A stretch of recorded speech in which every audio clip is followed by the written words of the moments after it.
What's up, YouTube? Back with another video. LA Mamba.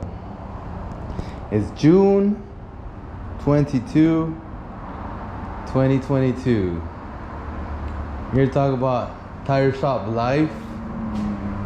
Growing up in the tire shop till now, and maybe a little future. So as a kid, I remember coming to the tire shop, my dad bringing me to the tire shop. I would love coming. I would love to bring my bike and run around in these streets right here. I would like to go in the back, play hide and go seek, bring my dog.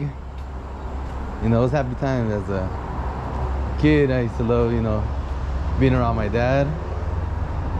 Just doing things, playing as a kid.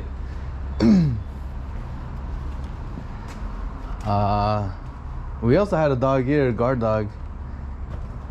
There's a cat right there. I'm not a big fan of guard dogs because they make a big mess. That's the main reason. I don't like cleaning up over and over and over. In the house, yes, backyard, but not in the shop. Got customers, and what if you don't see that and you step on it and make more mess, or the customer makes it. Not a big fan of that. I'd rather pay alarm. But yeah, going to the store as a little kid, buying some ice cream, Doritos, inviting my neighbor friend, my best friend. We used to come out here and play Saturday mornings, when I was school. It was very fun. So if you have kids and you're thinking about opening a tire shop, this is gonna be a very fun place for them. I'm telling you from experience, I loved it. Growing up, let's just say a little bit older, like let's say around high school years, a little bit after high school years, let's just fast forward.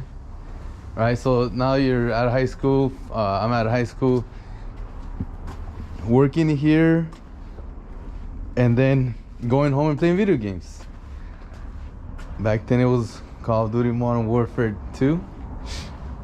That's when it was all online, when it just came out. Great graphics, so then I was go home and play.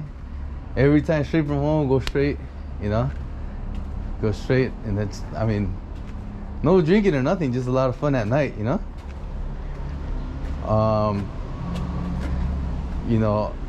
bunch of friends playing, you go out, go to restaurants and stuff, or on the weekends go to clubs, right? A lot of clubbing out here in LA. But I was very predictable when it comes to come work and get out right at 6 and just go home and, I like working, but it was funner at night. Yeah, a lot of friends and girls and all that stuff, right? So I liked it because I didn't have to go drive far. I don't have to far as drive back. It was close to home, right? Most tire shop owners are pretty close. I don't know. On the average, I would say, 25-minute, 20-minute drive. I don't know any tire shop owners that go that far. I heard of a few in there that live far from their place. They go every day, but then they usually move forward again where they were living close by before. They keep the house as rental. Me, on the other hand, I always lived 10 minutes away from the shop. Something happens or I forget my keys, I go back, I go get the keys and come back. I messed up, but it didn't take me a long ass time to go get my keys because I forgot them at home, let's just say. Now I just can't carry a linear on all my, wherever I go out during the day and night. I always have my linear shop keys there. They always come in handy, so I never leave them in the car no more or in the house. I always have them around my neck. So I have big ass keys around my neck, but hey, I don't care. I don't suffer never when it comes to getting my keys. So then nowadays, fast forward again, Now I'm talking about all the time about multiple streams of income. How much money can I make on this thing, on that thing, whatever it is. If I make $5, $10, 20, 50, 100, a few hundred, a few thousand a month.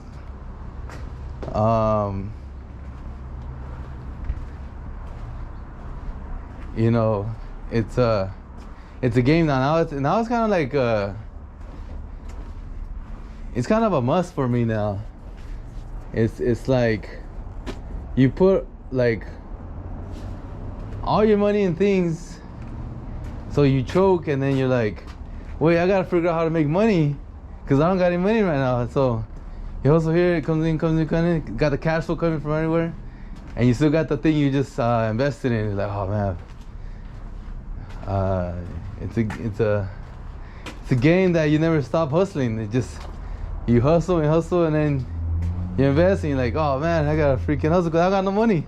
And you gotta hustle, and then you start selling things, you know, and then the money comes back and stuff. But you became bigger. Now you buy bigger things. Talking about my real estate buddy hit me up with a deal right now, and we're gonna go check it out tomorrow. And we're just looking what the asking price is, and the comps of selling, and the rehab. Cause he needs a lot of work. Yeah, so it's fun when you can do a few deals or an extra deal on the side of all the deals you're already going through. It's very exciting for me, because it's like I can make an extra whatever in the same amount of time that I have to put in my own work in it, right? Just other people working on it. So it's awesome, you know, and it's all because of, like, you know, you need money, you need cash to buy these things. Sure, you can get hard money lenders and all that, but if you don't got that many deals going on, then you can just put all your money, and including your friends' money, in this one property, and then get extra money to fix it. And then, again, you gotta hustle real quick, get the money to fix it, and then sell it, whatever you want to do to rent it out, Airbnb. Lots you can do with it. But it's a whole different conversations now between what it was, they just say 10 years ago till now. You just keep evolving, keep growing, keep bringing in that cash flow. One guy was like, man, if I was you, I would sell those limos. And I was like, why? I make money a week from it. So every week I have a limo rides. Show you them. Have it on. I like to let it run a little bit. Make sure everything's running good. Test them out. But that one. But yeah, always working, always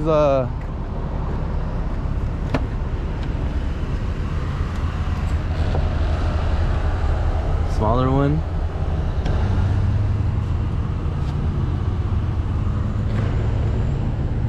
Always grinding. So, few ways we get paid in the tire shop business. I'm sure you already know, but I want to be real basic with it. Tire shop business, sell new tires, sell used tires, you patch, you do labor. So pretty much people buy their tires on Amazon, they bring it to you and you sell them. They go buy, get their used tires from the junkyard, they'll bring them to you, you install them. My breakdown is each tire of the install, for us to install each tire, to mount it, to dismount, it, the old one, to mount it, balance it, we charge 15, to leave the junk tire, $5, so it's $20 in total. Also what we do is we clean wheels. So a lot of times chrome rims, they start to, let's say, develop cancer where the tire and the wheel sits. So you gotta clean that out, and then you put sealant. So this is the grinder, and this is the, it's a little loose, is it? Yeah, it's a little loose. Gotta tighten it up. But yeah, this is the wire wheel. You go pretty hard on it, and I use IR brand. I love IR brand. So you clean it, and then you put this black sealant on it. In case you've never seen it before, peoples. It's called a bead sealer.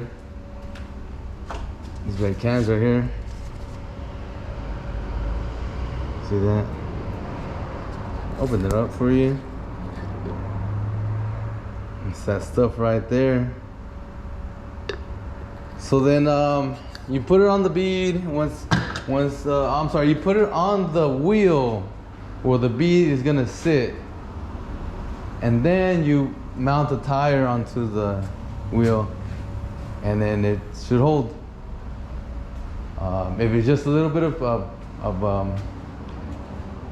you know, that cancer stuff, or if it's way too crazy, it's not gonna work. Whatever you do, it's not gonna work. There's some wheels that are like been sitting there since 1950, and the wheel starts to like get out of shape, big ass holes. Cleaning and the bead sealer is not gonna work. That wheel's no good, so you gotta throw it away. But yeah, so we do that, and we install. Also, if people want to just bring their own sensors, again, it's labor, right? We take off their tires, we put their sensor on, we put their tires back on, balance them. So then remove and replace sensors, their own sensors, and then we do our own sensors. We sell them. So this is something you guys might learn right here. I have 3 different machines for the TPMS, and there's different sensors for them. So this is my most common sensor, the UVS 7051. It's an orange sensor, so very easy to notice if it's your sensor or it's not your sensor. That's the brand right there. So this is a universal sensor. You program it onto each different car. It depends what the machine can do. There's also other brands and other different types of sensors. The ones that cannot grab on these is probably like about 89% of the cars. And then there's different sensors that fit other cars that do not fit these. So there's different models. So I like to have some extras, and then if it doesn't work, I call the guy, hey, what model is it? And they'll tell me, oh, it's this one right here, the SE 1002A. Oh, I got it, I'll put it on. And you know, so we have everything pretty much. This is one, I pretty much from one machine, right? And then those sensors are for this one right here. And so this one can also program it. So this one can do everything this one can do, plus a lot more sensors, a lot of brands. This is like the most advanced one of all of them, but this one's easier to do, so I usually go for this one first. If I can, then I'll move on to other ones. This one is like completely different. So this one has its own different brand of sensors. These are called the Easy Sensor. So this one is for this one. So this one also can do a bunch like the other one, but there's a few different cars it cannot do and a few different cars that it can do compared to those. These are like more the newer ones, so this one's more advanced than those.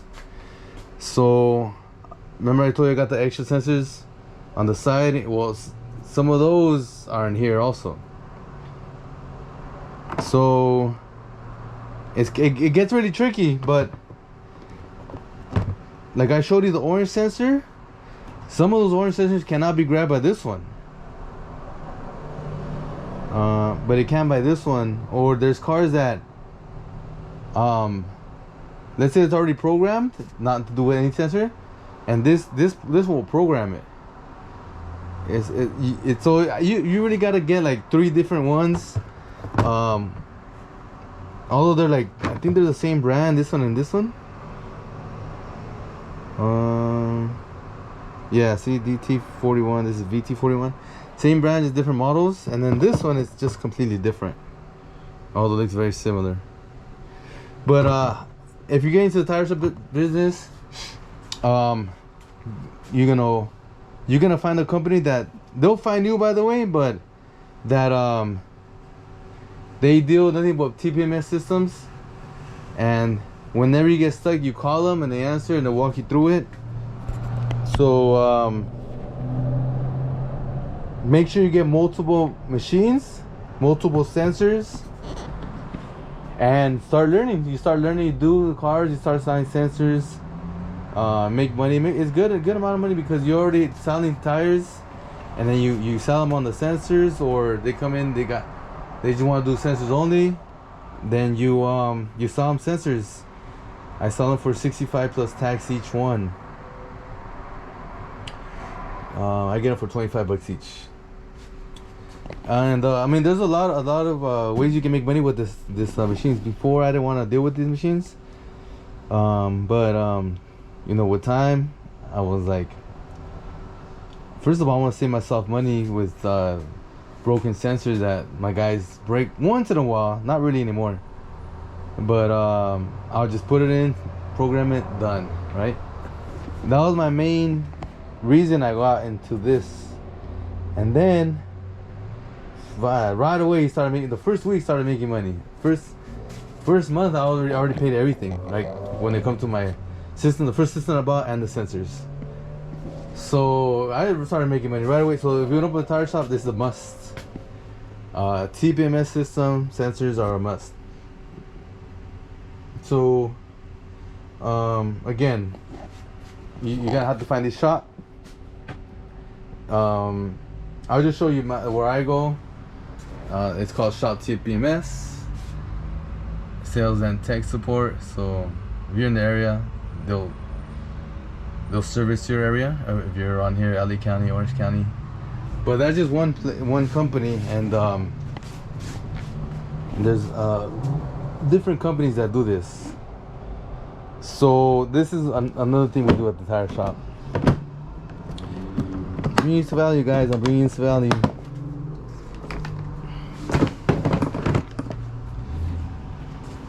Trying to help you guys grow. I feel what you give, you get back. So the more I help you, the more I help everybody, and I get helped out too in some sort of way. I guess that's how I feel the universe works. So yeah, guys,